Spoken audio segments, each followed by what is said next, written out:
By sunrise the next morning, Linda had already walked past Dave's house 3 times, each lap faster than the last. The door was still red, blazing, unapologetic, mood-ruining red.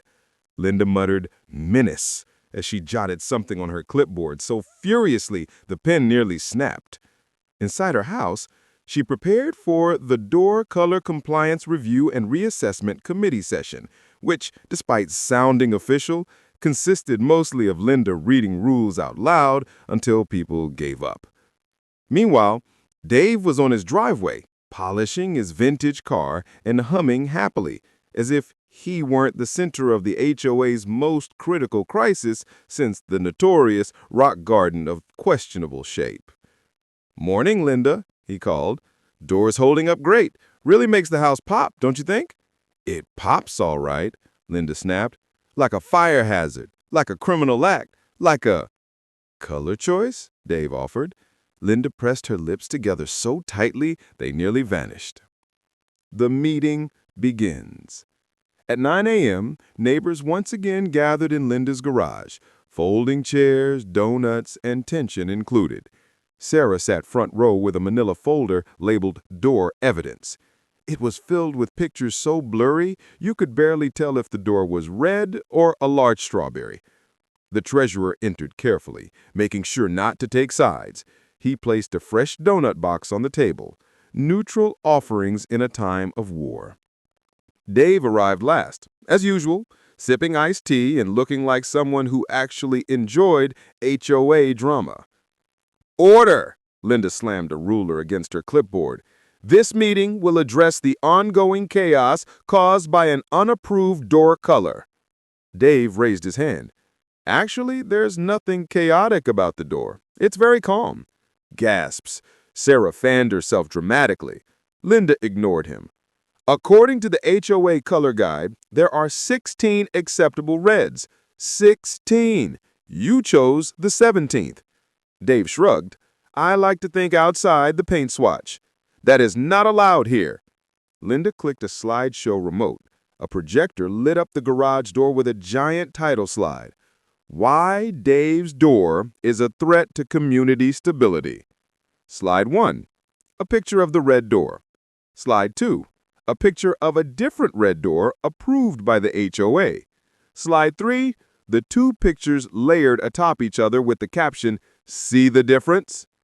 Everyone squinted. Sarah whispered, "Honestly, I can't tell." Linda spun around so fast, her visor nearly flew off. "You can't!"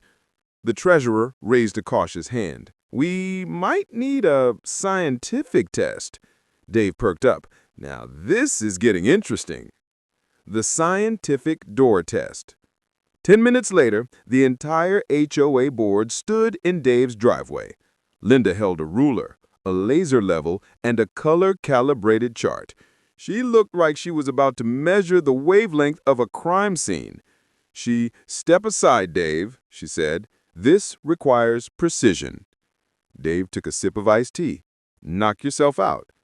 Linda pressed the color chart against the door, measured shadow angles, tapped the door twice, for good luck, I think, and squinted deeply as if sheer disapproval could alter physics.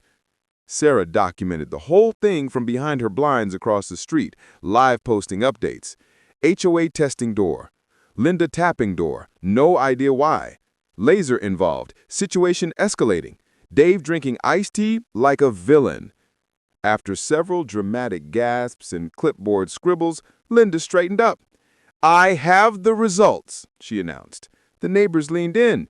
Even the mailman paused. Linda declared, "This door is one shade brighter than the brightest approved shade in the HOA guide." Dave blinked. "One shade? Like barely noticeable?" Linda looked offended. "Barely noticeable violations are still violations." The treasurer cleared his throat. "Actually, page 53 says that if a color is within one shade variance, it can be considered transitional compliance." Linda flipped through the rulebook at light speed. "Page 53 is a typo," she insisted. "Linda," the treasurer said gently, "it's been there 8 years. Dave grinned. Sounds like my door is transitional then. Linda's eye twitched so hard it might have qualified as a small earthquake. The standoff. For a long, silent moment, the entire committee looked between Linda and Dave like spectators at a tennis match. Finally, Linda said, "Fine. If the rules have failed us, then we escalate." Sarah gasped loud enough to scare a passing jogger. "Escalate how?" Dave asked. Linda raised her clipboard like a sword. "With a community vote." Dave blinked. "A vote? Over a door?" Linda nodded with the solemnity of someone declaring a duel at dawn. "Yes, a door that threatens our property values and moral fabric." Within minutes, neighbors were gathering again, this time in the cul-de-sac. Lawn chairs appeared, someone brought popcorn, a few people live-streamed.